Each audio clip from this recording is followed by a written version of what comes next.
आज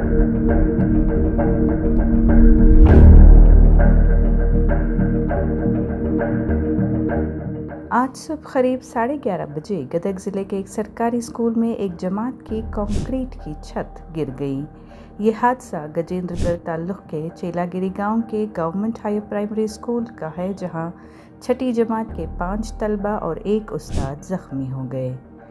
ज़ख्मियों को फ़ौरन गजेंद्रगढ़ के एक निजी अस्पताल में दाखिल करवाया गया। महकमा तालीम के अफसरान जाए हादसा पर पहुँचे और मुआयना भी किया, लेकिन मकामी लोगों ने सख्त नाराज़गी का इजहार किया है।